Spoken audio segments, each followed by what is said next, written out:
Guys আজকে আরও 3টি ই ভিসা পেলাম থাইল্যান্ডের ট্যুরিস্ট ভিসা। আমার হাতে দেখতে পাচ্ছেন, এগুলো হচ্ছে থাইল্যান্ডের ই ভিসা। এগুলো হচ্ছে সবগুলো ফ্যামিলি ট্যুরিস্ট ভিসা, ই ভিসা। আমি এর আগেও ভিডিও দিয়েছি আপনাদেরকে যে থাইল্যান্ডের ই ভিসা বর্তমানে বাংলাদেশের জন্য অ্যাভেলেবেল, কিন্তু বাংলাদেশ থেকে হচ্ছে না জানুয়ারির আগ পর্যন্ত। সো কোথা থেকে আপনারা করতে পারবেন? যারা বর্তমানে সৌদি আরব, কাতার, মালয়েশিয়া, তারপরে বাহরেইন এবং ক্যাম্বোডিয়া, এই 5টা দেশে যারা বর্তমানে ভ্যালিড ভিসা নিয়ে আছেন বা ওয়ার্ক পারমিট নিয়ে আছেন বা রেসিডেন্ট পারমিট নিয়ে আছেন, তারাই শুধু এই থাইল্যান্ডের ই ভিসা নিতে পারবেন। মাত্র 3 থেকে 4 দিনের ভিতরে থাইল্যান্ডের ই ভিসা নেওয়া যাচ্ছে।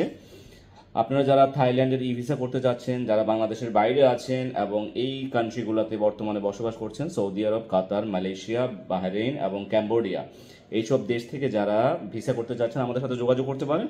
শুধু আপনাদের পাসপোর্ট কপি লাগবে, ছবি লাগবে, আর কিছুই লাগবে না। আপনারা যদি থাইল্যান্ডের ই ভিসা করতে চান আমাদেরকে হোয়াটসঅ্যাপে মেসেজ করতে পারেন বা মেইল করতে পারেন।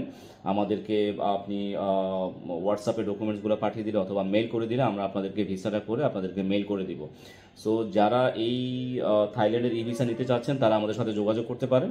আমি এর আগেও বলেছি, বর্তমানে বাংলাদেশ থেকে ভিসা হচ্ছে না। বাংলাদেশ থেকে স্টিকার ভিসার জন্য অ্যাপ্লাই করতে হবে এখন পর্যন্ত।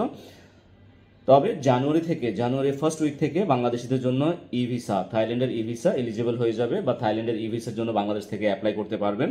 তবে আরেকটা কথা বলে রাখি, যা অনেকে বলবেন যে ভাই আমি তো সৌদি আরবে ট্যুরিস্ট ভিসা নিয়ে আসছি বা মালয়েশিয়া ট্যুরিস্ট ভিসা আছে, আমি কি অ্যাপ্লাই করতে পারবো? না, আমি বারবার বলছি, যারা এই 5টা কান্ট্রিতে বর্তমানে ভ্যালিড ভিসা নিয়ে আছেন, ওয়ার্ক পারমিট ভিসা নিয়ে বা রেসিডেন্ট পারমিট নিয়ে আছেন, ভ্যালিড হতে হবে, তারাই শুধু অ্যাপ্লাই করতে পারবেন এই থাইল্যান্ডের ই ভিসার জন্য। আদারওয়াইজ যারা যারা ট্যুরিস্ট ভিসা আছেন, যাদের স্ট্যাটাস শর্ট স্টে বা যারা ট্যুরিস্ট ভিসায় বেড়াতে গেছেন, সৌদি আরবে ওমরাতে গেছেন অথবা মালয়েশিয়াতে ভিজিট ভিসায় গেছেন, তারা এই ভিসা নিতে পারবেন না। তাদের জন্য বাংলাদেশ থেকে অ্যাপ্লাই করতে হবে, তাও জানুয়ারির পরে, মানে ডিসেম্বরের পরে, জানুয়ারির ফার্স্ট উইক থেকে।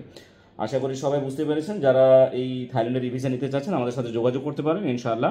আমাদের হোয়াটসঅ্যাপ নাম্বার দেওয়া আছে, ভিডিও ডিসক্রিপশন বক্সে মোবাইল নাম্বার দেওয়া আছে, আমাদের ইমেল আইডি দেওয়া আছে, যোগাযোগ করতে পারেন। ভালো থাকবেন সবাই, আল্লাহ হাফেজ, আসসালামু আলাইকুম।